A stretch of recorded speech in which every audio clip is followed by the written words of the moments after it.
hidrostática. Tenemos que ver líquidos con el concepto de punto material. Lo que pasa es que en la realidad el líquido es un fluido que se nos cuela entre las manos. Nosotros podríamos empujar con un dedo un bloque, aplicar una fuerza, y teníamos la imagen de que ese punto material era un bloque. En este caso no podemos renunciar a lo que es un fluido. Un fluido puede ser tanto gaseoso como líquido, pero en realidad nos vamos a circunscribir a lo que son los fluidos líquidos. El año que viene van a ver cómo en termodinámica se van a ver ya más específicamente los fluidos gaseosos. Que van a servir como mediador entre dos interfaces, mecánica y térmica, para generar trabajo. Es decir, que a partir del calor, generar trabajo mecánico en un eje, en una máquina térmica. Eso es abuelo de pájaro, les digo, ¿no? Bueno. Pero acá nos vamos a remitir a los líquidos que sabemos que no tienen volumen infinito como los gases, que se toman todo lo que le den. Si yo abro un tanque de oxígeno, bueno, se me va y se disipa lo más posible, se dispersa lo más posible de la atmósfera porque tendría un volumen casi infinito, y si lo comprimo va a tener un volumen que es el del gas. Acá el líquido no es así, vamos a tomar líquidos totalmente incompresibles, es decir, no se comprimen, no cambian su volumen, por lo tanto van a tener densidad constante. En lo ideal, ¿está claro? No se comprimen ni expanden y adoptan el formato del vaso que los contiene, del recipiente. Lo que sí que para empujarlo no vamos a poder usar el dedito. Para que no se cuele por ningún lado, vamos a tener que usar este dispositivo, que es un distribuidor de esta fuerza, porque como el líquido lo vamos a tomar como un montón de pedacitos chiquititos de sólidos, muy, muy pequeños, como cubitos sólidos que están deslizándose.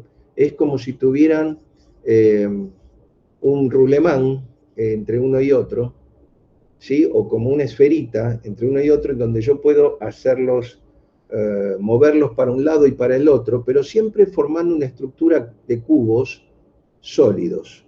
¿De qué tamaño? Infinitésimo, muy pequeño. Hay que empujar a todo, porque si no se me cuelan. Entonces tengo que usar una superficie que empuje parejo a todas las filitas de cubos que tengo acá, como en forma de, si fueran de un cristal o de un edificio. Ahora, el vínculo, ustedes saben ya por el cambio de estado que hemos visto en calorimetría, es un vínculo deslizable. En un gas no, es todo el mundo hace lo que quiere, son partículas todas dispersas. Acá no, acá hay vecindad, pero es una vecindad no obligada, como en el sólido. Es una vecindad que se puede deslizar para un lado, para horizontalmente, verticalmente, y esto cumple la función de distribuidor de fuerza. ¿Por qué? Porque estoy aplicando esta fuerza en una superficie. Es como poner 100 newton, por ejemplo, o sea, 10 kilogramos fuerza, o 100 newton, en una mesa de 4 patas. Esa mesa está distribuyendo en cuatro partes la fuerza de 100 newton, le toca 25 a cada pata. Bueno, acá hay un montón de patas todas juntas, ¿no? Entonces se está distribuyendo y vamos a tener que inventar una nueva magnitud para adaptarnos a lo que es el líquido, el manejar líquidos con este émbolo, y entonces tenemos acá la oportunidad de definir esta distribución, esta tasa de distribución de fuerzas por metro cuadrado, newton sobre metro cuadrado, que se llama presión. Las unidades, bueno, las tienen acá, léanlas. ¿Por qué? Y porque siempre estamos como con los billetes, ¿no? En algunos lugares nos convienen dólares, en otros en pesos, y hay que establecer una paridad cambiaria. Por ejemplo, en el sistema de MKS no nos queda otra que poner newton sobre metro cuadrado. Esto se le llama Pascal. ¿Alguna duda? Escuché un micrófono por ahí. ¿Alguna duda? Bueno. No. Por ahora no. Bueno, entonces, ¿qué unidades vamos a usar? Pascal se bautizó a este newton sobre metro cuadrado, el MKS, pero también existen otros submúltiplos, etcétera, etcétera. entonces que la DINA, el centímetro cuadrado, todas esas conversiones están acá explicitadas, no tienen que estudiarlas de memoria, saber que una DINA sobre centímetro cuadrado en el otro sistema de unidades, en el CGS, ¿sí? Es igual a 10 a la menos 1 en el MKS, etc. Para distintos usos, ¿no? Por ejemplo, algunos usan la presión como medida en bar, que serían 10 a las 5 pascales, o 10 a las 6 dinas sobre el centímetro cuadrado. El milibar, no el Milky Bar, el Milky Bar es un chocolate. Milibar son 10 a la menos 3 bar. ¿Sí? Al milibar se lo llama baria, no confundir que baria es lo mismo que bar.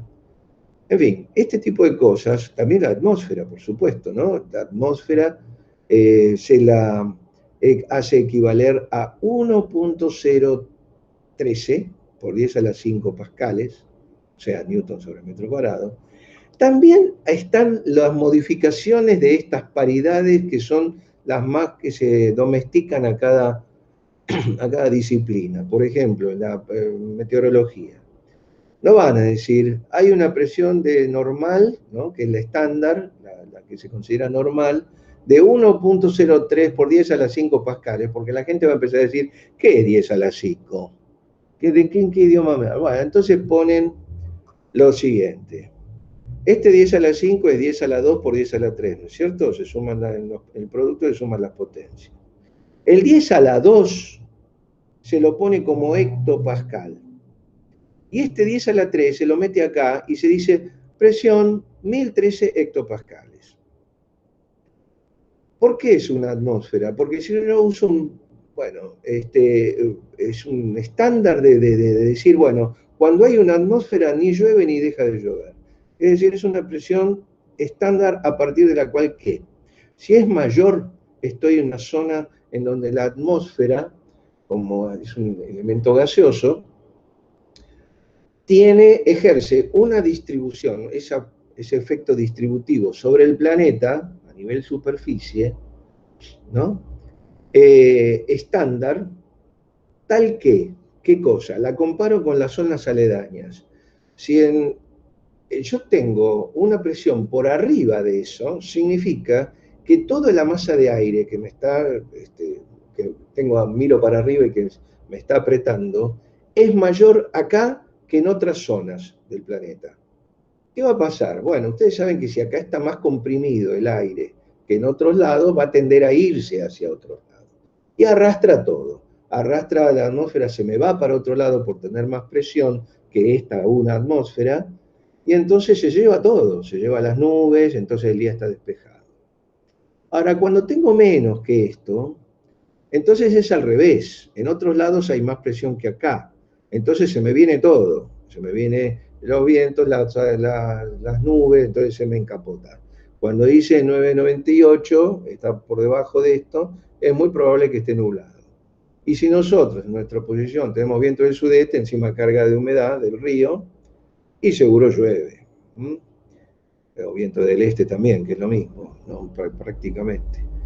Lo que pasa es que el sudeste se complica porque detiene las aguas de las afluencias del Paraná del Uruguay, bueno, entonces se inunda toda la boca y qué sé yo. Pero esto es un estándar, una referencia cero que toman los meteorólogos, es decir, 1013 hectopascales. Ahora, ¿qué pasa si pongo la atmósfera comparada con un tubo de mercurio?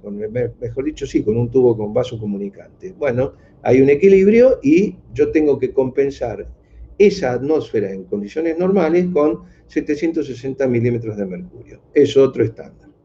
Bueno, esto es convencional, es una cosa que se define y que nosotros tenemos que utilizar. Por ejemplo, la magnitud presión no es privativa de los fluidos, sino que también la puedo utilizar acá. Supónganse que esto sea un bloque de 800 newton, apoyo sobre un metro cuadrado y voy a tener una presión de 800 newton sobre metro cuadrado. Pero si doy vuelta a este bloque, este mismo bloque de 800 newton es en una superficie, por ejemplo, de 0,7, bueno, va a ejercer más presión sobre esta madera, por ejemplo. Y si esto llega a ser el taco de unos zapatos de moda que sean con una puntita muy finita, todo el peso de la dama cae sobre, que no digo que pese 80 kilos, ¿no? 800 newtons, pero es muchísimo. Pero todo va a caer sobre una pequeña superficie y todo se lo va a tener que bancar un pedacito de madera del parquet y quién sabe queda el taco marcado, ¿no? Quién sabe el parquet está recién hecho. Con eso tacos aguja, bueno, ¿qué va a hacer? Va a tener que comprar un poco de plástico y pasarle.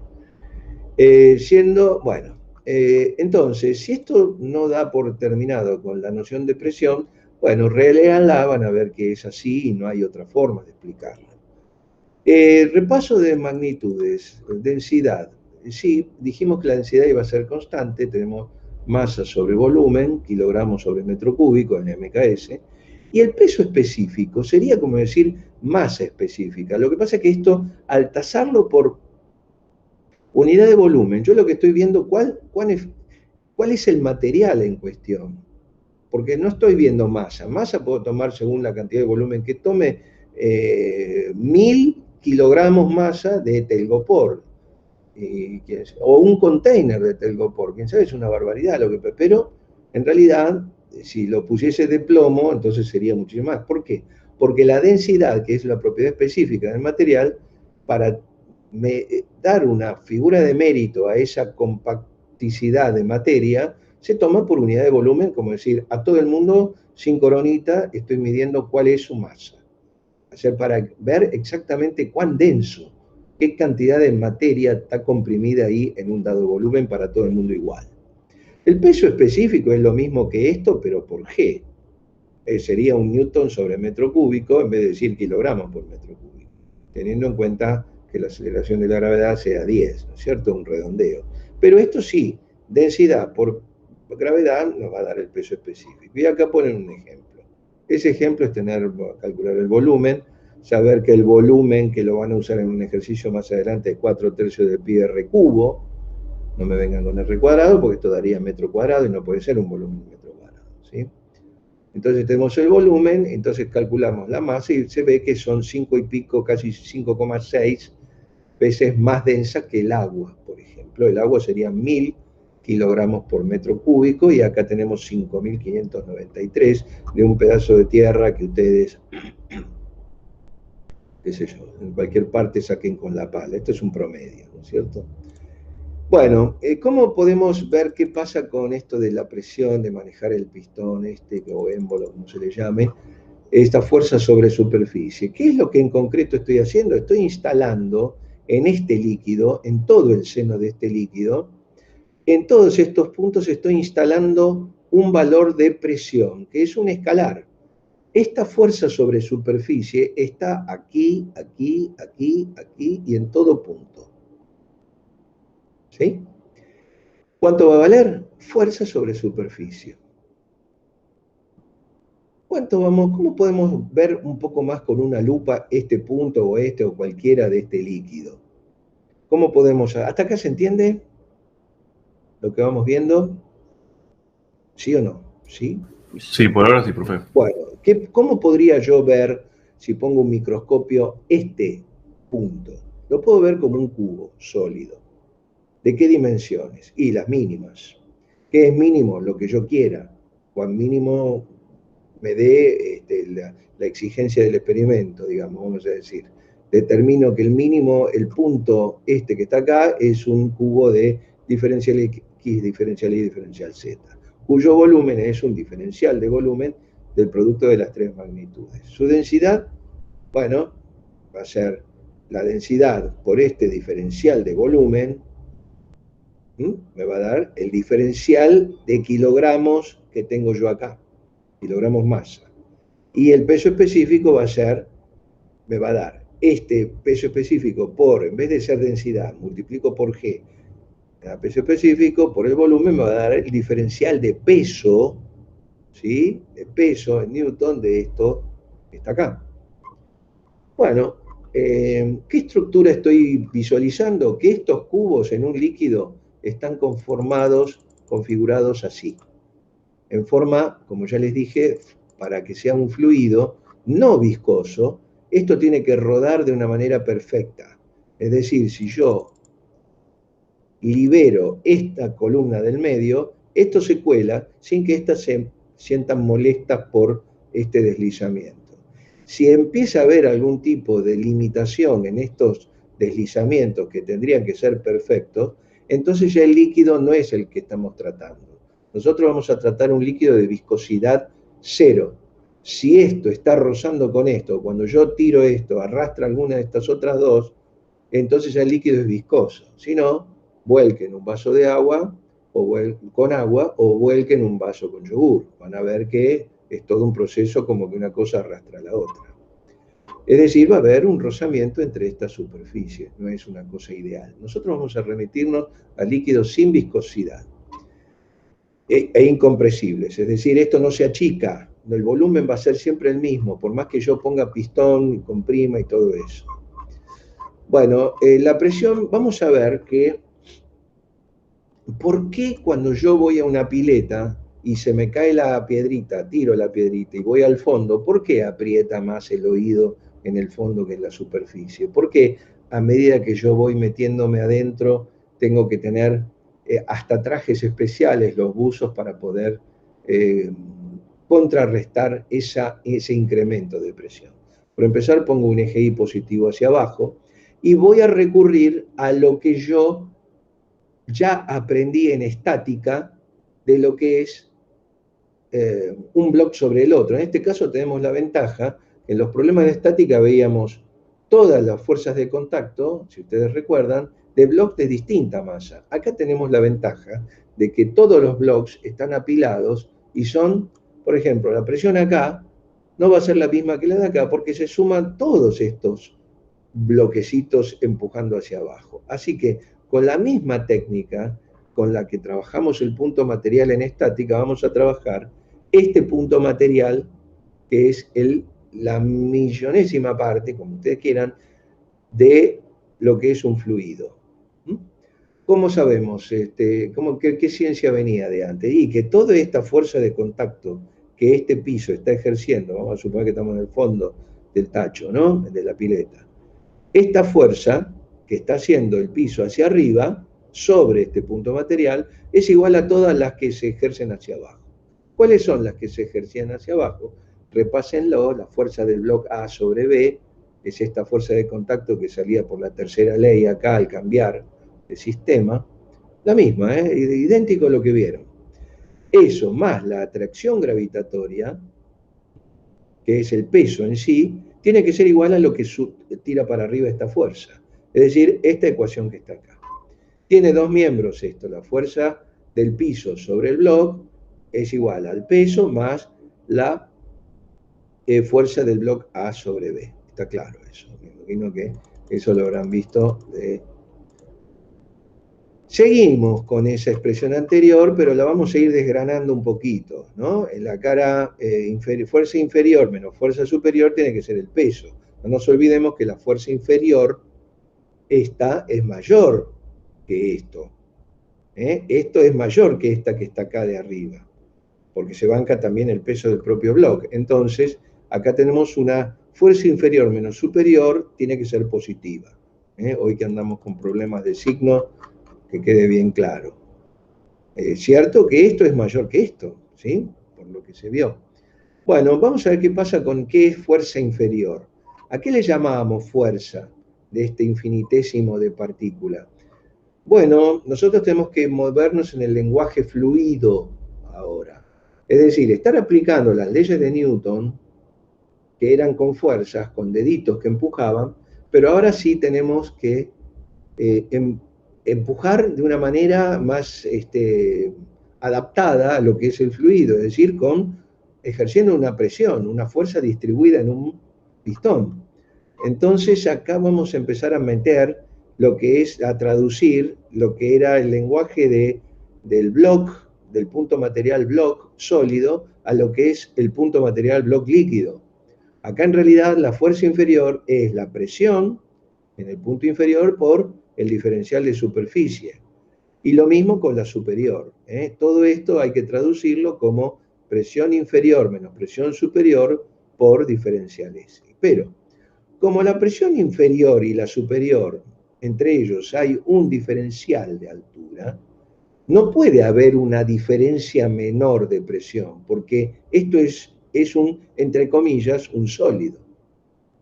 Ya sé que es de tamaño infinitésimo. Bueno, pues también la diferencia de presión tiene el atributo de infinitésima.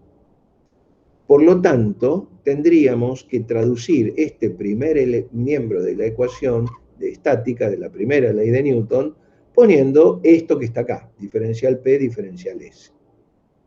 El segundo miembro es masa por gravedad. Gravedad es intraducible, es la misma siempre. Pero la palabra masa, el concepto de masa de un pequeño elemento, era peso específico por diferencial de volumen. Ustedes recuerdan lo que acabamos de decir.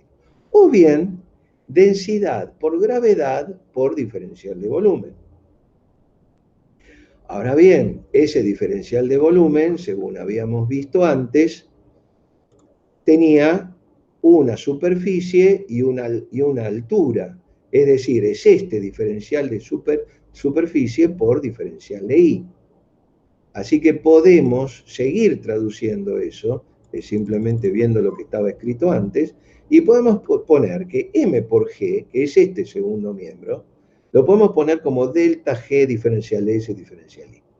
Después procedemos a igualar, tal como decía antes, y tenemos esta ecuación, que diferencial P diferencial S, que era la diferencia de fuerzas, es igual al M por G. Simplificando diferencial S nos queda esta expresión, que es ni más ni menos que la versión infinitésima del teorema de la hidrostática. ¿Por qué? Porque estamos hablando todavía de un cubito chiquitito. Para hablar de una distancia finita, es decir, me zambullo en la pileta y me meto 3, 4 metros, tenemos que ver lo que está en este punto, pero integrado. Nos pasamos de una vista miniatura, como es esta, nos tenemos que pasar a una vista mega, maxi, una vista entera, es un cambio de escala. El cambio de escala me lo permite la integración, la sumatoria, que es muy fácil, porque acá es un delta, acá esto sale fuera de la integral, es otro delta, que con esta convención de I positivo hacia abajo, nos quedaría como que la diferencia de presión entre este punto más profundo y el de más arriba se calcula como delta G por H. ¿H qué es? La distancia finita que sale de integrar estos diferenciales de I. Esto es lo que se llama como teorema general de la hidrostática. ¿Está claro? Conozco la densidad del líquido, conozco la aceleración de gravedad y simplemente tengo que tener en cuenta cuánto me meto para adentro, cuántos metros me meto hacia adentro. Y yo ya sé la diferencia de presión entre un punto cualquiera más profundo y del otro que está menos profundo. ¿Está claro? ¿Hasta acá está claro? ¿Sí o no? ¿No? ¿Sí? ¿Claro? Sí, sí, estoy justo haciendo algunas anotaciones, perdón. Bueno, lo único que les pido, que tanto acá como en hidrodinámica, esto aparece también en la ecuación de Bernoulli. Si acá tenemos metros por segundo al cuadrado y acá tenemos metros, y la densidad viene como 1 gramo por centímetro cúbico en el agua, no pongan 1, porque me parece que por lógica esto tiene que ser homogéneo en unidades. Bueno, hasta vienen a discutir y todo. Yo puse 1 por 10, y no me da. Usted puso de dato 1. Bueno, hijo, pero ¿cómo simplificás acá? Si tenemos en cuenta que las unidades no es lo mismo decir $1 que €1 o que un peso. Las unidades tienen que ser todas homogéneas.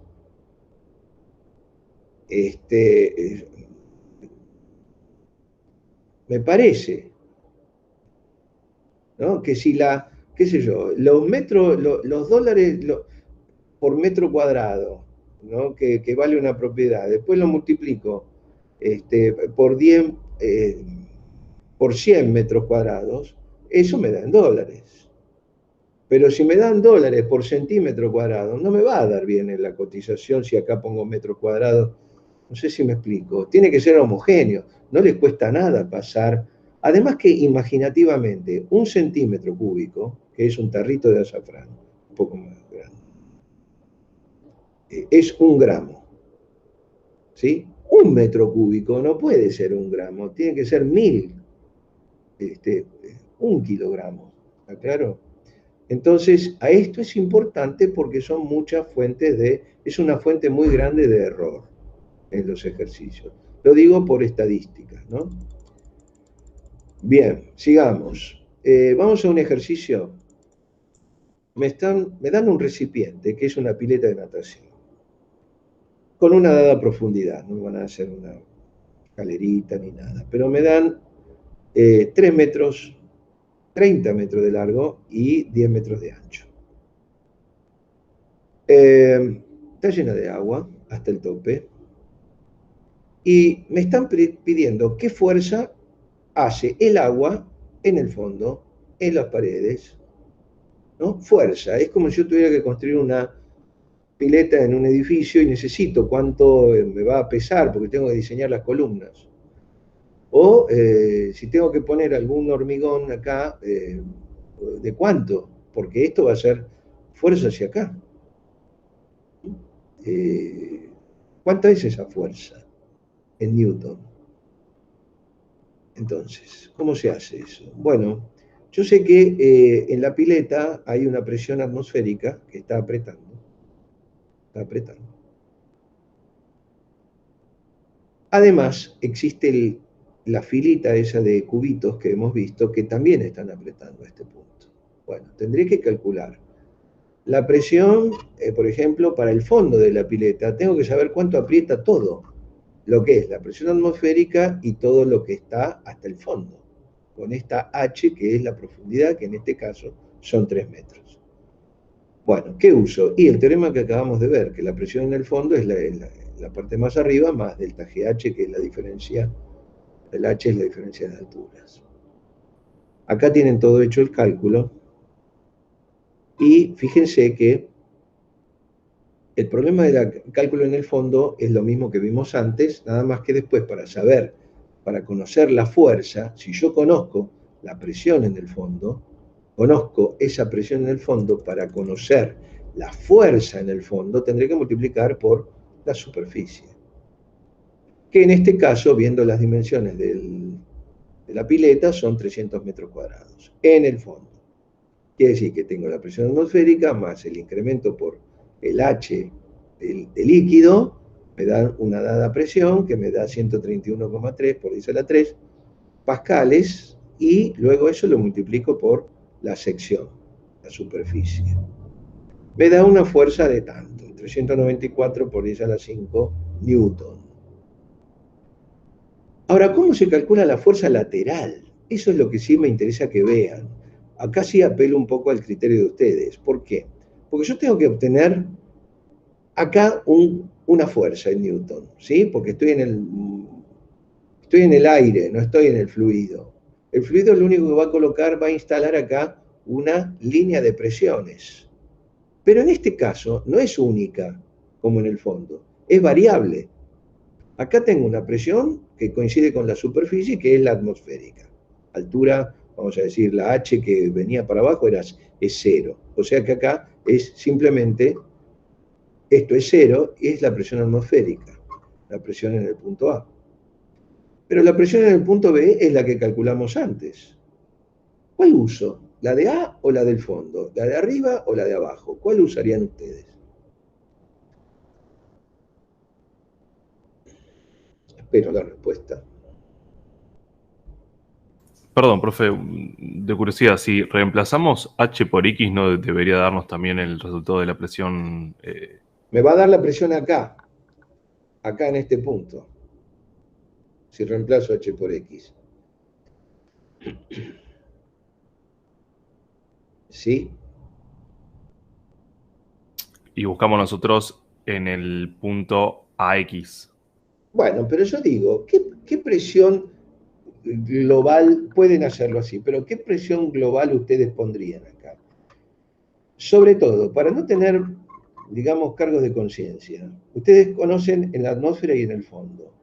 ¿Qué curva hay de fondo, de superficie a fondo? ¿Cómo evoluciona la presión? Si observan acá, si yo pongo un X,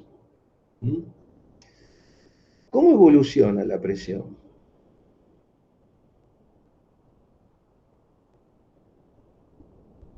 ¿Qué es esto? ¿No es la ecuación de una recta? Mx más B. Sí. Sí.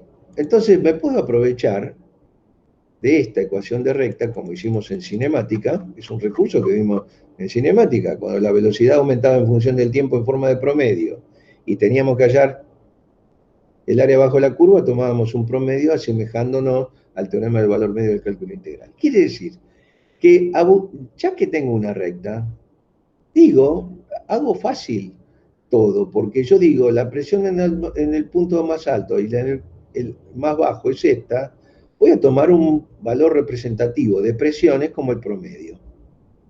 Y luego ese promedio simplemente lo multiplico por el área y ya lo tengo. ¿Qué le va a dar? Que la superficie lateral es 90 por las dimensiones de, pero uso esta presión promedio que me da 116,3 por 10 a la 3 pascales.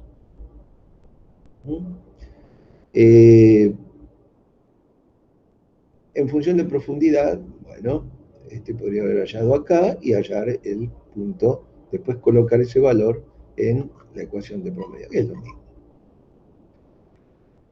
Y el que quiere hacer la integral, que haga la integral también. Yo no voy a hacer, no voy a tener una tiranía intelectual para que piense más rápido o menos rápido. Entonces, acá tenemos ya la lateral, pero ahora ya viene lo fácil, porque ahora, si yo ya tengo lo que es esta lateral, bueno, también tengo esta. Si tengo esta lateral, que es cambiándole nada más a esa presión promedio, cambiándole, fíjense que yo le cambio el área, porque este área no es la misma que el otro, esta es 3 por 30, o sea, son 90. En cambio el otro es 3 por 10, 30. Bueno, esa presión promedio, que es la misma que va a estar acá, que acá, que acá, que acá, lo multiplico por las respectivas áreas y encuentro fuerza lateral 1 y fuerza lateral 2. Esta no hace falta calcular porque obviamente esta es igual a esta y esta es igual a esta. Así que la fuerza lateral 1 y fuerza lateral 2 también la tienen calculada.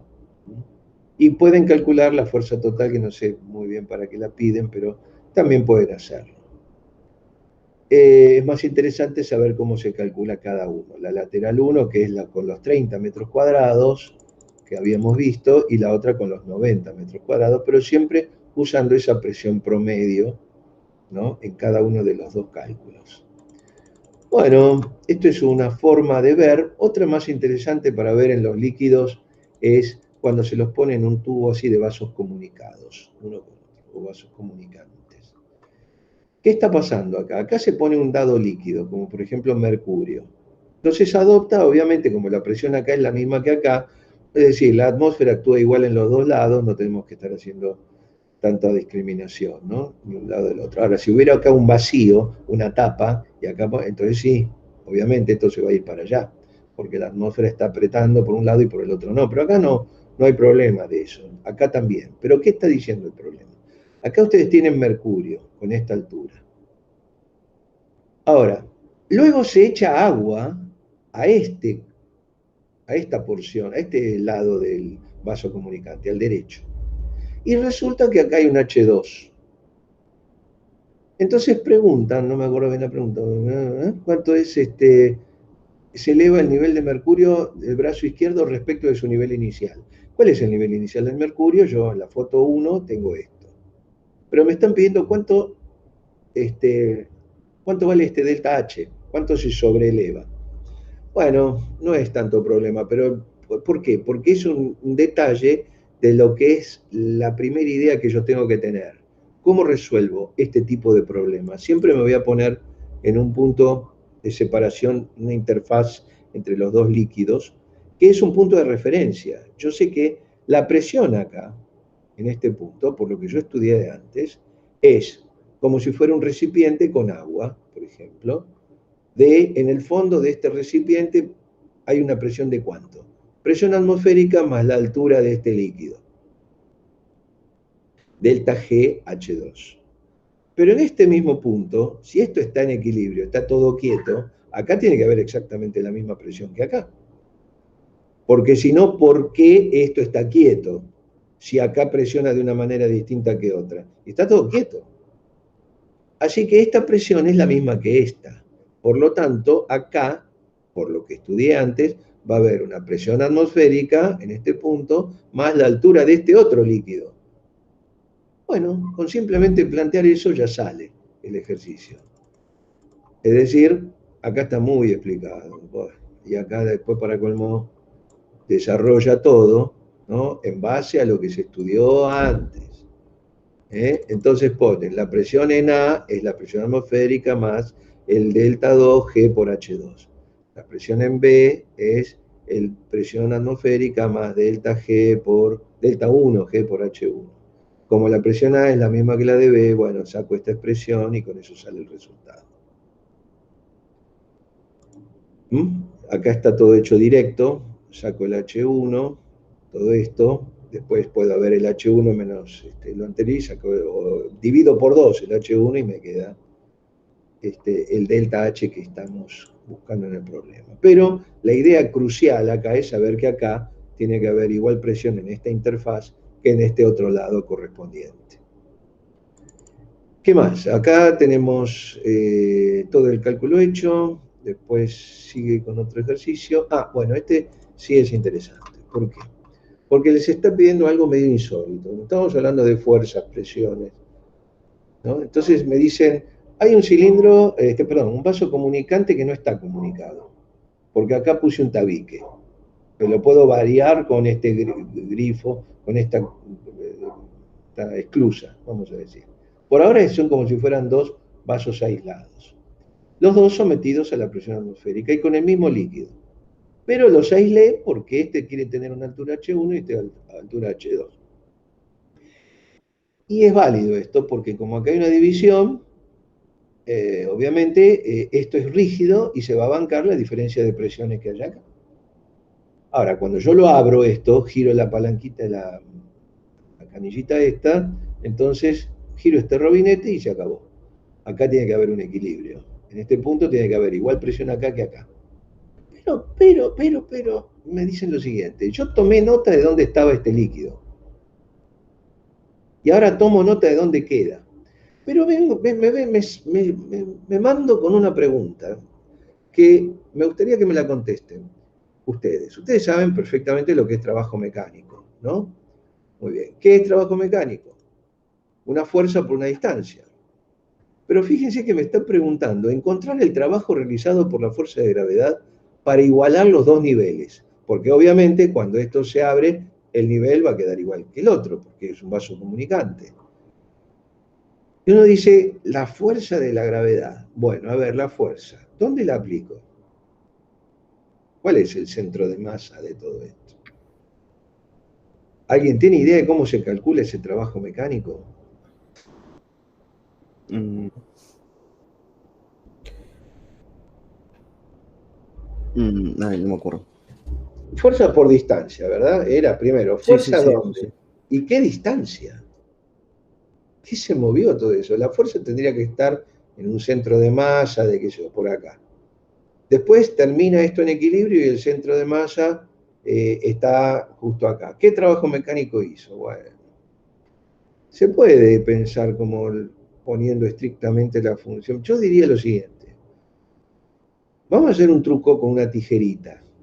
Ustedes tienen esto dibujado en un cuadriculado, supongamos. Sí. Pero yo sé que esta es una foto. Sí, dígame.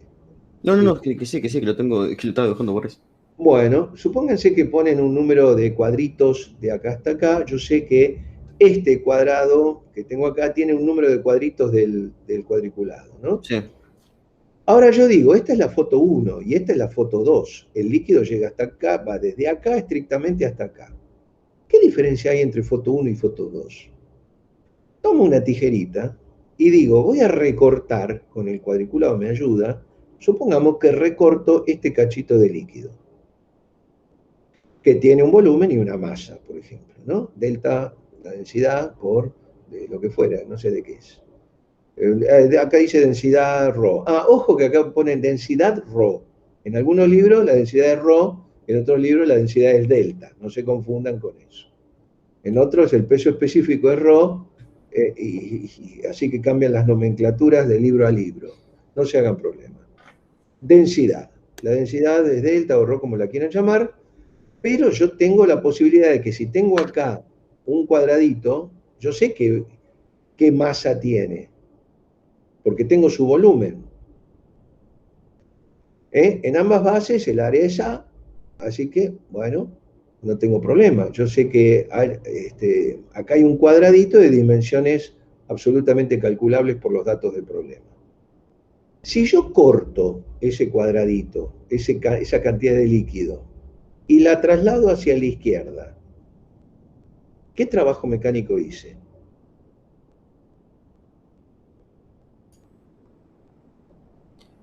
Se puso en equilibrio líquido. Macanudo. No, yo corto esto Sí. y la traslado le pego un golpecito y esto se traslada hacia acá, horizontalmente, como si yo digo, tengo una valija, Sí. ¿no? Que hace la Tierra un peso mg, acá en este centro. Vamos a suponer que este es mi sistema, esto que está acá es mi sistema. Acá hay un peso mg y esto se traslada de aquí hasta acá. La gravedad, la fuerza de gravedad. Sí, eso que de un lado desciende y el otro lado sube poniéndose en equilibrio líquido, ¿o no? A ver, tenemos hecho un problema cuando vimos trabajo mecánico, en donde se trasladaba un bloque, en donde había fuerza de rozamiento, la fuerza de gravedad, la fuerza que lo tironeaba, todo, y nos pedían detalladamente cuánto era el trabajo de cada fuerza con un dado desplazamiento. Y llegamos a la conclusión, cuando se trasladaba un bloque una cierta distancia, que, por ejemplo, las fuerzas que eran verticales al desplazamiento, ortogonales, tenían un trabajo mecánico de ¿cuánto? ¿Qué era un trabajo mecánico? Era la fuerza escalar el desplazamiento. Como el ángulo era 90, ¿el trabajo mecánico cuánto valía?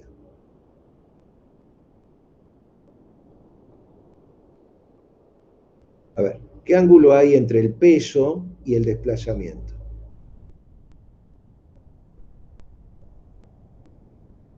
90 grados. Yo estoy Sí, desplazando 90, lo que dijo así. recién, sí. Y entonces el trabajo mecánico es nulo de la gravedad al desplazar esto de aquí hasta acá. Ahora bien, Ah, trasladarlo de aquí hasta acá, la gravedad hizo trabajo nulo. Pero si yo traslado ese bloquecito de acá abajo, ahí sí hace trabajo la gravedad. Porque la gravedad apunta para abajo y yo lo desplazo esta distancia, que es calculable perfectamente. ¿Sí? sí, creo que entiendo, sí. Y si yo lo único que trasladé es esto hasta acá, me queda la foto 2. ¿Con qué trabajo mecánico? El de mg por esta distancia, que es h2 menos h1 sobre 2. Ya está. Ya calculé el trabajo mecánico para que solo esta porción se traslade hacia la izquierda, 0. Porque la gravedad apunta para abajo y lo desplazo hacia la izquierda. Pero cuando lo hago descender y lo coloco acá, ya no es 0. Entonces evalúo eso directamente. ¿Cuánto es el trabajo para hacer esto? Me da esta cantidad. Fíjense que esto no tiene mucha discusión, ¿no? Porque fíjense que yo tengo este W de mg, que si yo reemplazo, empiezo a hacer malabarismo con todo lo que tenemos de antes, ¿cuánto es la masa? Es delta por volumen. Bueno, la altura del cubo ya sabemos cuánto es, h2 menos h1 sobre 2, y el área es un área A como dato del problema, y el delta es un dato del problema. En realidad, ojo que en el enunciado aparece ρ, y yo acá puse arbitrariamente un delta, que es lo mismo. Yo para seguir el devenir de la punta de lo que veníamos nombrando como densidad. Entonces tenemos lisa y llanamente que el trabajo de la gravedad es delta por A por G por H2 menos H1 sobre 4 elevado al cuadrado. Que es lo que estaba en una guía vieja, ¿no? Tal cual. ¿Está claro?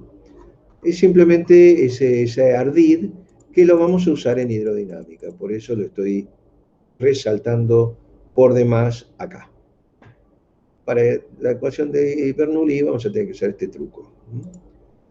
¿Qué pasa? ¿Qué utilidad se le puede dar a esto? El tema de traducir a presión y luego traducir a fuerza. Yo tengo acá una fuerza y utilizo un vínculo líquido, fluido, para ganar otra fuerza. Eso se ve en los frenos, por ejemplo, o en las direcciones hidráulicas, que yo quiero mover el volante con un dedito, pero tengo que arrastrar todo el tren delantero con la cubierta rozando con el piso, qué sé yo, pero yo quiero con un dedito. Bueno. Entonces necesito sacar fuerza de donde no tengo. Bueno, fíjense cómo esto aplica una fuerza pequeña y sostiene una fuerza enorme.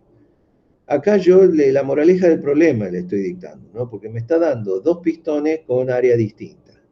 Este área tiene mucho mayor volumen, cantidad, magnitud, módulo, que esta que está acá. ¿Qué quiere decir esto? Fíjense cómo yo utilizo el fluido como un amplificador de fuerzas. ¿Por qué?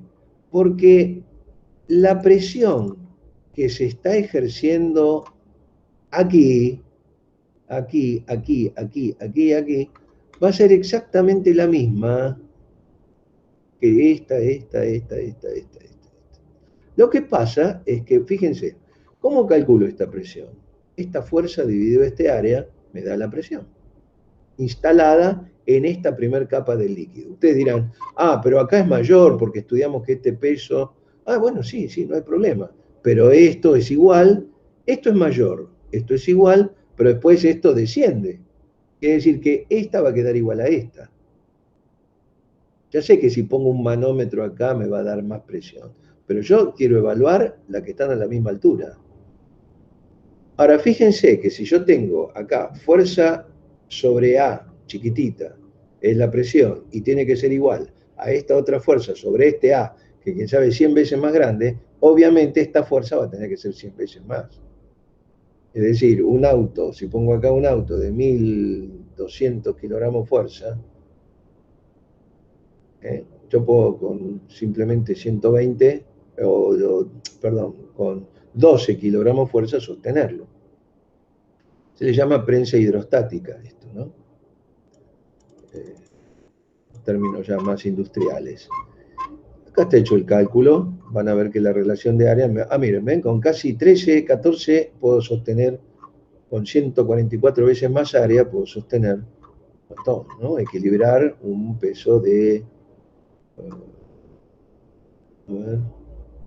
Bueno, no, nos está pidiendo que... No, yo estoy aplicando esa fuerza, ¿sí? Y entonces me dicen, ¿cuánto puedo bancar? Bueno, es lo mismo. Se despeja la F grande de esta expresión, ¿no? Esto, acá está. Se despeja la F grande y obtenemos esto. Bueno, se usa en todos lados. Ojo, porque lo veo hasta en las placas, esas plataformas que descienden la mercadería en los camiones cuando van a entrar al supermercado. Entran un montón de botellas de agua. Esta transmisión de cambio de fuerzas por cambio de área es muy utilizado en hidráulica, ¿sí? Bueno, vamos a ver. Yo pregunto, ¿no? Acá sabemos ya el teorema de la hidrostática, pero hay un principio, se llama el principio de Pascal, que también es aplicable a esto. Fíjense, acá yo tengo una presión dada, supongamos que esto es ideal, ¿no? Ideal, ¿qué significa? Que no tiene peso, este pistón, que tampoco tiene roce acá, no va a haber pérdidas por raspar, pero tampoco filtra el líquido. Es una cosa ideal. Si yo quiero aplicar una fuerza, tengo que aplicarla acá arriba. Esto no tiene peso. Despreciable. Así que La presión que está acá es la de la fuerza dividido este área, que está declarada, ¿sí? Siempre en los ejercicios. El líquido tiene una cierta densidad y acá hay una determinada altura. Ya sabemos que esta presión en B va a ser la de A más la de la filita, de la columnita del líquido, que es delta GH. Pregunto, si yo incremento de 1, por ejemplo, si la paso a 1,5, el incremento es de 0,5. Estoy haciendo una presión de 1 y la aumento a 1,5. ¿Qué incremento hay? 0,5. ¿El incremento se transmite acá, abajo? ¿Ustedes qué creen? ¿Tengo que sumarle el delta GH al incremento este?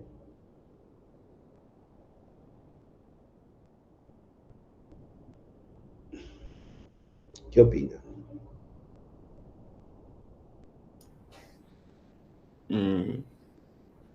Creo que sí, ¿no? Estiman que sí, a ojo. Bueno, Claro. vamos a apretar un poco más el concepto. ¿Qué hay acá? ¿Están de acuerdo con esto? Estuvieron de acuerdo hace un rato, ¿no? De todo esto. Sí, sí, Bueno, muy sí, bien. sí, sí. Ahora yo lo que estoy hablando es de incrementos. ¿De qué? De presión A. Depresión, claro, sí. Muy bien. Entonces estoy hablando de deltas de presión. Claro, sí. Muy bien. O sea, de variaciones de presión. ¿Qué función tiene, qué curva tiene la presión B en función de A? No ahora en función de H, como la que vimos antes, que era a medida que me sumergía. Yo estoy viendo en A. ¿Qué pasará en B cuando yo incremento A? ¿Cuál es la curva B en función de A? De presión. Y si yo aumento mi presión de A, va a aumentar también mi presión de B. A ver, Sí, pero ya en me la fórmula te refiero, das cuenta de eso. pero hay que agregarle el delta GH a ese incremento. Yo sí, yo creo que sí. Me Bueno, parece que piensen, no. porque que sí o Porque porque a no. ver, el delta GH, la gravedad, estoy pensando en vivo. Está bien, está bien, está bien, está bien. Vale, vale. A ver, lo que se me ocurre es que al ser un recipiente cerrado, la presión atmosférica no... No, no, Bueno, no, no, no, no, no, no, no. Yo elimino atmosférica. Todo lo pongo como presión A. No, no estoy disfrazando la atmosférica. Por todo concepto hay una presión en A. Vamos a decir, este puede ser un tímpano y yo meto un sonido y yo de 1 paso a 1,5 por la emisión sonora. El tímpano está siendo apretado por, más o menos saben que viene una presión de sonido y entonces hay una membrana que detiene, es como un parche de tambor, ¿no? Bueno, pero vamos a lo fácil. Yo acá por todo concepto, yo tengo medido con un manómetro, pongo acá, 1, pero veo que de 1 pasa a 1,5 y detecto un incremento de 0,5. Acá tengo otro manómetro. Ese 0,5 de acá, ¿aparece acá o tengo que poner 0,5 más delta GH? A ver si estuvo más concreto. Dos medidores. Acá detecto un incremento y acá detecto otro. Quiero saber si lo que yo detecto acá es el incremento más delta GH o es el mismo incremento. Supongamos que acá tenía 2. Yo acá tengo de 1 pasé a 1,5. Acá de 2, ¿a dónde me voy? A 2,5. O sea que el incremento se mantuvo. Sí. No le agregué el delta GH. ¿Por qué? Si miran esto, se van a dar cuenta que si yo pongo PB en función de PA, yo tengo una recta de 45 acá. Porque acá hay una I igual a X más B. Sí, pero la M es 1 en esta ecuación de recta. Presión en función de otra presión. Y si acá hay una recta de 45, este incremento en A va a ser idéntico al incremento en B. ¿Está claro? Bueno, eso se llama principio de Pascal, que no es más que ver ecuación de la recta, que pasa por, que tiene ángulo 45. Nada más que eso. ¿Está? Los de incremento de presión son iguales. No voy a tener que sumarle el delta GH porque estoy más abajo. El incremento va a ser exactamente el mismo. ¿Está bien? Lo que sí que no van a venir en el mismo instante. Es decir, si yo le meto un golpe de presión en A, lo que va a suceder en la realidad es que acá ese incremento viaja, se propaga, se propaga, se propaga, se propaga, se propaga, se propaga hasta llegar a B. Tarda un tiempo. Está dado por la velocidad de propagación del sonido en el líquido. Así que la velocidad del sonido en el líquido es 1450, va más rápido que en el aire, porque en el aire son 340, 3 cuadras y media más o menos, si uno hace así, viaja a 340 metros por segundo, hay segundo de que hice el golpe, se va a escuchar ese golpe a 3 cuadras y media más o menos, según la humedad, la temperatura, etcétera, pero en promedio son 3 cuadras. Por eso en los estadios grandes, cuando hablan, se escucha una cosa de un parlante que está cerca y la otra del otro que está lejos. Porque por ahí un estadio son 200 metros, entonces hay una fracción de diferencia en el aire. Bueno, en el líquido va más rápido eso. Ese sonido viaja más rápido. Entonces va a haber una demora entre el incremento en A que el incremento en B. Pero nada, no es que son dos valores distintos de incremento. ¿Está claro? Bueno, ahora vamos a ver otra cuestión. ¿Por qué los cuerpos flotan? ¿Qué cosa esta, no? Que algunos se hunden, Por la otros... fuerza que ejerce el líquido A ver, en todas direcciones. ¿qué líquido? Por ejemplo, No sé, yo pongo, a ver, agua. a un ejemplo, ¿por qué un barco flota en el Ahí agua, está, no? ahí está. Ponele. Sí. Porque la densidad en sí del objeto es menor que la densidad del agua y el empuje que genera el agua hace que el barco flote. ¿Qué es menor que, la densidad del agua? No entendí. O sea, la densidad general del barco, que por lo general para que flote es que tiene mucho aire, ¿no? No es un sólido completo un barco, hace que su densidad general, ¿no? Sea menor que, que la densidad del agua, entonces termina flotando, según tengo Me entendido. parece que depende del volumen que tiene que desplazar. No sé si tanto de la densidad. O sea, el agua que está siendo ocupada por el barco. El Claro. volumen de... claro, o sea, acá Más como que allá de hay la una... densidad, sino cuánta agua tiene que desplazar el barco para poder hundirse en ese medio, digamos, para no Bueno, decir agua. depende también, miren, si el agua es dulce, va en un río, bárbaro. Ahora, Claro, si sí, después también tiene que ver. va al mar, flota un poquito más. Se va más para arriba el barco, ¿quién diría, no? Ustedes ni lo van a notar, pero bueno, pero de hecho, si el agua está muy densa, bueno, había lagunas en Carué, en la provincia, y la gente sin saber nadar flotaba. Claro, también está el ejemplo del mar salado, ¿no? El Claro, típico, que claro. flota, porque es más Bueno, denso el agua. o sea que es un temita ese, ¿eh? Ahí como para que lo veamos. Y para colmo me lo meten como principio, como decir, bánqueselo, mire, esto es así. Sí. Entonces, vamos a tratar de ver si podemos poner un taladro en eso que dice en principio y ver si lo podemos hacer como si fuera una verdad de perogrullo, ¿no? Como decir, bueno, lo estoy viendo, más o menos, a ver, entiendo por qué. Si bien hay una ley de gravedad, yo ya entiendo que las cosas van de arriba para abajo, que llueve de arriba para abajo. En fin, a ver si podemos visualizar un poco más en detalle esto. ¿Cómo podríamos hacer? Bueno, miren, en realidad esto no es más que la primera ley de Newton. Ustedes saben que si ustedes ponen, supongamos que esto sea hielo, ¿no? Y ponen encima un bloque de 10 newton, ¿qué normal va a haber del hielo sobre el bloque de 10 newton? 10 newton. 10 newton. Es decir, que el hielo va a ser una fuerza sobre el bloque de 10 newton. ¿Sí? Pero supongamos que ese hielo se hace cada vez más chirle. Entonces va a ser, hasta cierto punto, va a ser capaz de ejercer una normal, pero más atenuada. Es decir, el bloque se va a empezar a hundir un poquito, y si se hiciera más chill, es decir, menos denso, el bloque se va a hundir cada vez más, y si se hiciera menos denso, cada vez más, y así sucesivamente, hasta permitirle hacer un N todo lo posible. A veces el N que puede hacer es incluso menor que el peso del bloque, con lo que el bloque se hundiría.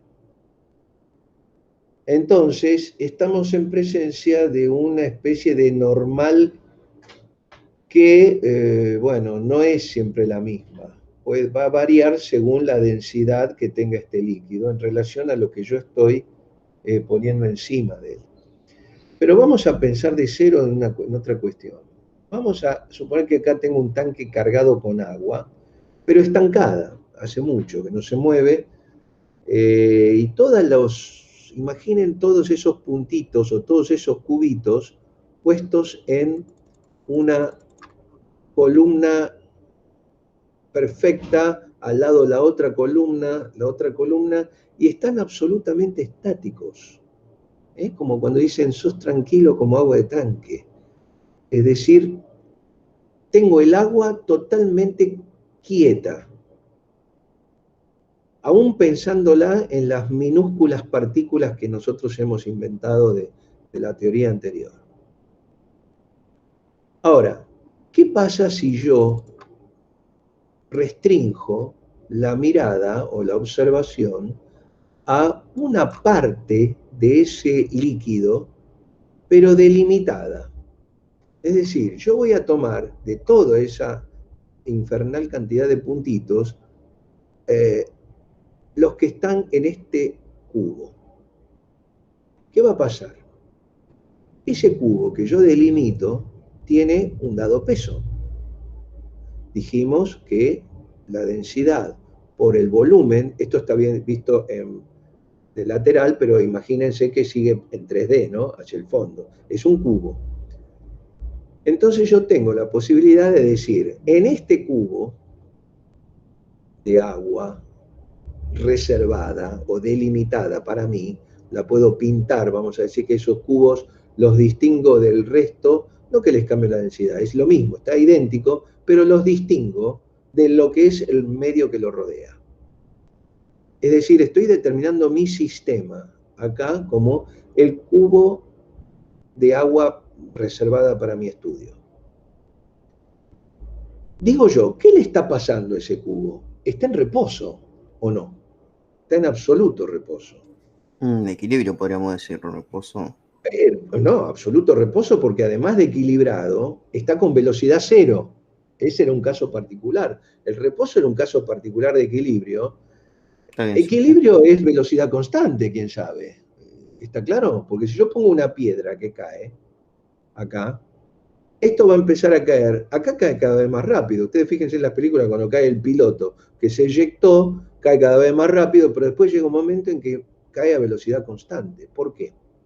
Porque el peso es igual a todo lo que lo empuja hacia arriba, que es viscosidad, Arquímedes, todo eso. Entonces el tipo cae a velocidad constante al fondo. Y está en equilibrio, pero no está en reposo.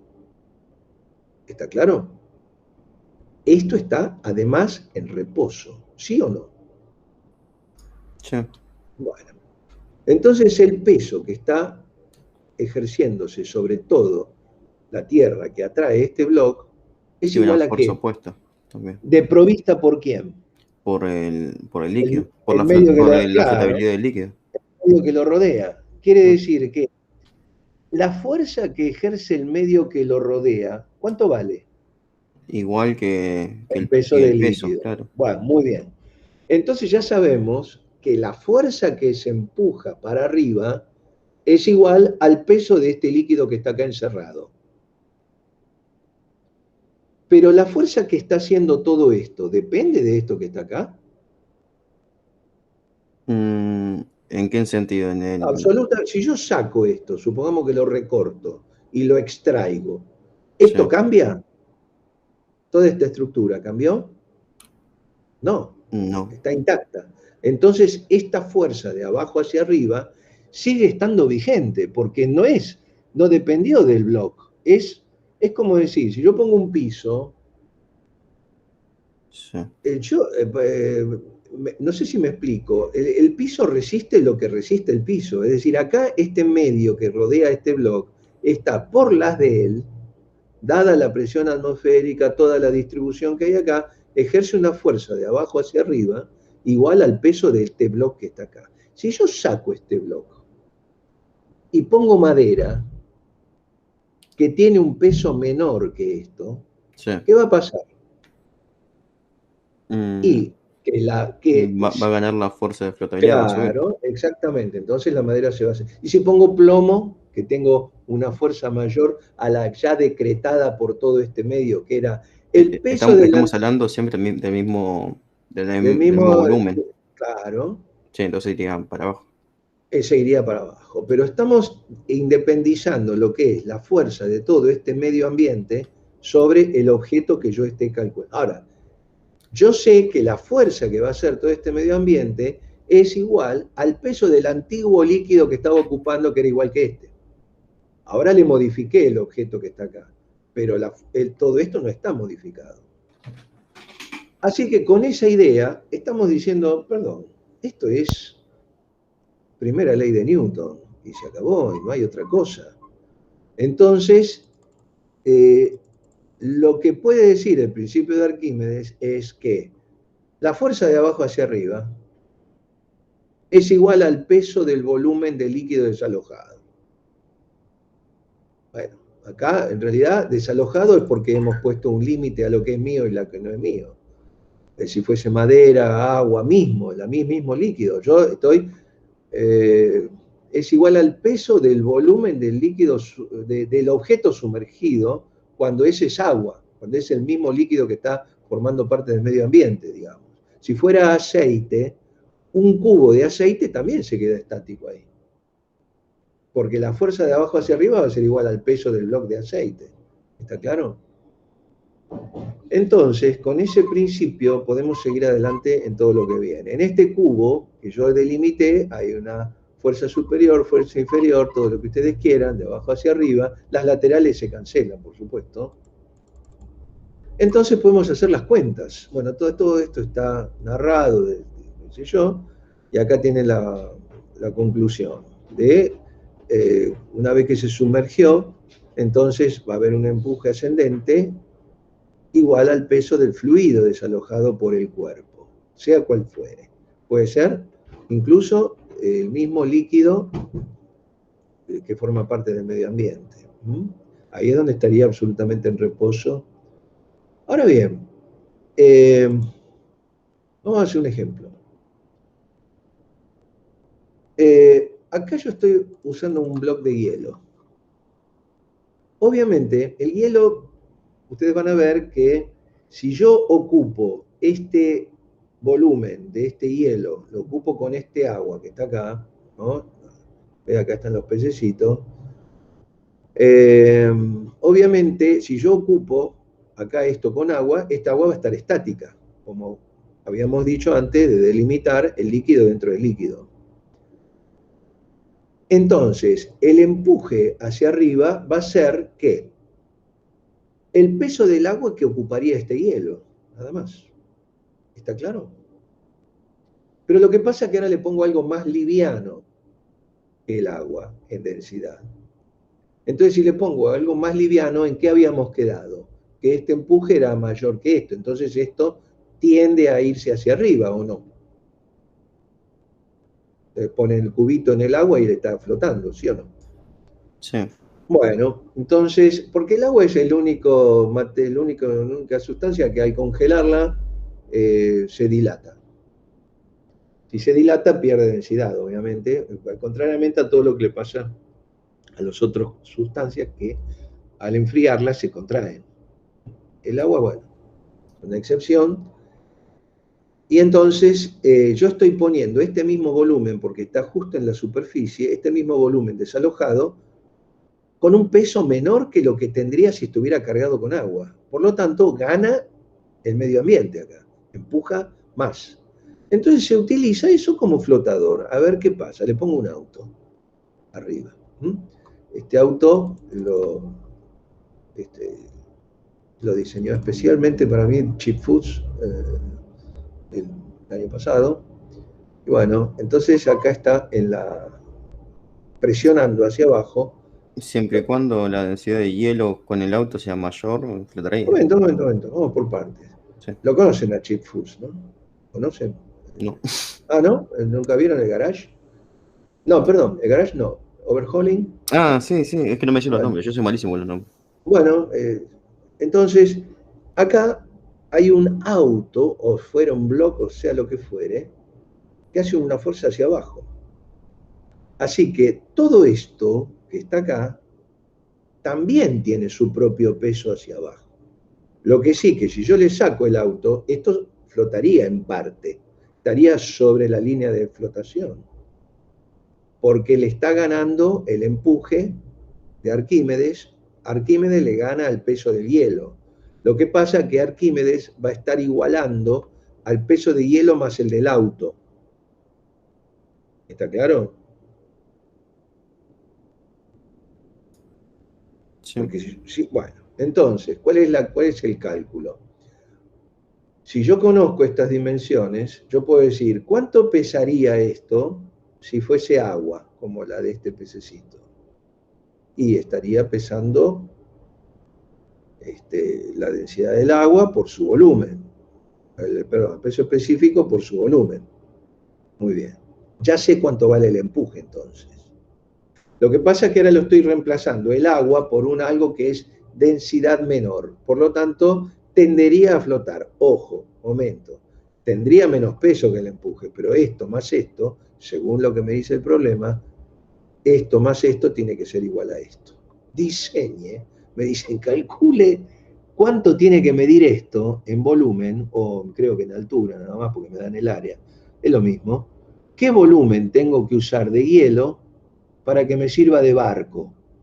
Es decir, ¿cuánto se tiene que desalojar de agua para que yo pueda bancarme el auto acá sin que se moje? ¿Está claro? Bueno, entonces el empuje lo tengo que calcular como que el volumen sumergido, que es el del hielo, como si fuera de agua. Peso específico del agua por volumen sumergido. El peso del auto es un dato. Ahora, el peso del hielo también, porque si el volumen sumergido es el volumen del hielo, ¿no? Ya lo tengo, esto y esto son lo mismo, nada más que tengo que computar el peso específico del hielo. Acá está aclarado que el volumen sumergido es igual al del hielo. Por lo tanto, lo voy a poner con una sola letra B. Bueno,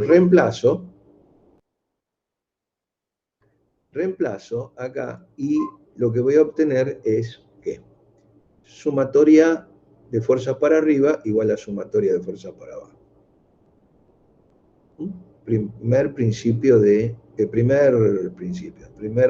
Primera ley de Newton. Reemplazo acá, despejo volumen, reemplazo las densidades. Fíjense que por tener el hielo menor densidad del agua, se permite que haya una flotación. Si fuera la inversa, no. Entonces acá dice que vale 1200 kilos fuerza, que sería lo mismo que decir 1200 kilogramos masa. Acá utilicé masa, si no tendría que haber puesto KGF. Acá son 1200 kilogramos masa. Y divido por las densidades, dado que este G se simplifica con este. Y me va a quedar un volumen de 12 metros cúbicos. Si yo uso 12 metros cúbicos de hielo, puedo cargarme el auto sin que se moje. Lo que pasa es que dicen, mire, si tiene una altura de 2 metros, dice. ¿Cuánto va a ser la superficie? Bueno, eso es lo de menos, porque divido 12 por 2 me da 6 metros cuadrados. Quiere decir que si yo pongo 3 metros de profundidad y 12 metros cuadrados de área, puedo cómodamente poner este modelo sobre el hielo. Si es algo más pesado, si es un colectivo, bueno, voy a tener que poner más hielo. ¿no? Y tendré que poner un W mayor y desalojar más líquido para que pueda empujar lo suficiente, ¿sí? Bueno, ¿qué pasa con un barco? Bueno, la porción de barco hundida es la que desaloja agua. Es decir, si nosotros rebanáramos el barco entre lo que está hundido y lo que llega todo, todo la quilla, bueno, es una mínima parte, pero supongamos que no tomemos todo el volumen del barco que se hunde, la parte hundida, nada más, llena de agua, es igual a todo lo que está del barco para arriba, el peso. Me explico, el peso de esa agua es la que hace el empuje y es lo que tiene que ser igualando el peso de lo que el barco está hundido más lo que el barco está en la superficie. Quiere decir que este problema se permite con este problema englobar los otros, ¿no? De por qué todo un barco que tiene una parte hundida y la otra no. La otra no sería lo mismo que ejerce el W del auto y la parte hundida es lo que hace los W del hielo. Pero ojo que acá tiene que haber un empuje que se banque todo. A veces parece increíble que en esos transatlánticos, en esos barcos turísticos, que quepa tanto cargamento y todo eso, y que una sola porción de ese barco está hundida. Es decir, que imagínense lo que pesa esa cantidad de agua, ¿no? Que no por nada destruye todo cuando hay pleamar, ¿no? Que como ustedes vieron destrozó todo la otra vez. Bueno, ¿sí? Pregunta. También, bueno, una cosa que creo que más o menos tiene que ver. Por ejemplo, los barcos cargueros cuando están sin carga, están pensados para soportar el máximo de carga. Entonces, cuando están sin carga, lo que hacen es llenar unos tanques de agua que hacen que el barco imite como si estuviera cargado para que no se vuelque, básicamente. Claro, para no perder estabilidad. Claro, Eso sí. ya, bueno, ahí estamos hilando muy fino. Ahí estamos aplicando otros principios, porque imagínense que la quilla está para eso, y cuando tocan a la quilla se arma el desastre. ¿Se acuerdan en Italia lo que pasó con ese barco turístico que tocó fondo, perdió estabilidad y se vino para el costado? ¿Se acuerdan que el capitán ese italiano salió rajando, que no quería saber nada, que fue el primero en rajar del barco? Lo juiciaron y todo, tipo. Bueno, pero eso ya estamos hablando de ingeniería naval, lo que estamos hablando ahora. Nosotros modestamente nos ocupamos de ver el principio de flotabilidad de un cubito de hielo. Sí. Profe, Sí. le pregunto sobre el recuperatorio, que ya no, No, tiene nada que ver. espera, que termino la clase y después cortamos la grabación, ¿sí? Y después, Sí, porque me tengo que ir a otra clase, por eso le digo. bueno, no, disculpen, pero quiero terminar a la clase. Sí, No falta mucho, no falta mucho. Dale. O si no, bueno, lo terminamos y lo ven ustedes porque está todo desarrollado. Acá vamos a hacerlo sintético. Fíjense que acá está dividido en troncos, ¿sí? Troncos que son cada uno con su volumen y su peso. Bueno, aplican lo mismo que antes, con cuidado, ¿no? Porque fíjense que cómo calcular el área de cada tronco, el volumen, y dicen que hay 3 personas con 40 kilogramos, ¿sí? Entonces fabrica una balsa con este diámetro, qué sé yo. Fíjense que acá está todo detallado, cuál va a ser el empuje sobre todo, este volumen desalojado de agua, y tienen que calcular el N cantidad de troncos. Bueno, calculan el volumen como N, por el volumen de uno, y mantienen la misma ecuación. Ojo que la densidad de madera es más liviana, por supuesto, por eso hacen las jangadas, o sea, el grupo de troncos. Y bueno, ponen que el empuje hacia arriba tiene que ser igual a que se banque a todo el peso de los troncos, que son N, más el peso de los chiquitos, que son 120, ¿no? Masa de chiquito. Despejan de esa ecuación el valor de N. La única curiosidad es que acá el valor de N me da 4,72, nadie les pide que corten un tronco con una sierra y pongan directamente el resultado como 5. Si es 4,72, me va a dar 5. Y después el último problema, que es, digamos, acá es una prueba de fuego, ¿no? De lo que comprendieron, en donde dicen, primero un bloque flota 2/3, como si fuera ya un barco, 2/3 de su volumen sumergido cuando está en agua. Pero después en aceite tiene 9/10 de su volumen. Entonces me piden calcule la densidad de la madera, la densidad del aceite. Planteando igual como antes, el peso para abajo, que es la densidad de la madera por G por el volumen, que es el peso total. Acá tiene el diagrama. El empuje, la parte que sobresale, que es lo que iría como peso, como si fuera el W del auto, y la parte que está sumergida como si fuera hielo. Bueno, van a ver que esto muy sencillamente, planteando igual siempre el empuje, primera ley obtienen el valor de densidad de madera, que ustedes fíjense qué liviana que es respecto del agua, y la densidad del aceite, que es 0,74. Por eso el aceite, cuando se mezcla con el agua, que nunca se mezcla, queda por arriba, que es la parte de arriba del vaso, y el agua abajo. Acá regulan, tienen una esfera hueca, semihueca, con un cierto radio interno y uno externo. Y ojo acá, les doy directamente con cuidado, fíjense que tienen que calcular el volumen de hierro. El volumen de hierro es el peso específico por 4/3 de pi por R cubo exterior menos R cubo inferior. ¿Cuál es el error que estadísticamente cumplen siempre en ponerme siempre en el parcial? Es R exterior menos R interior al cubo. Está mal.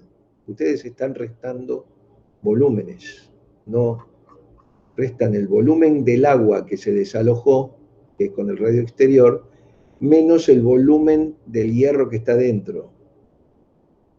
Entonces, esa diferencia de volumen es la que realmente está haciéndose valer para calcular el peso del hierro. Bueno, lo demás es que el empuje del agua hacia arriba igual al peso del hierro. Y por eso descubren que el diámetro crítico, el diámetro o el radio dividen por 2, es de 0,573. Si ustedes tienen un diámetro interior menor, entonces esto se hunde. Si lo tienen mayor, entonces esto flota. Para que esté justo, tiene que tener este valor que cumpla con la ecuación de la primera ley de Newton. Bueno, cortamos la presentación y detenemos.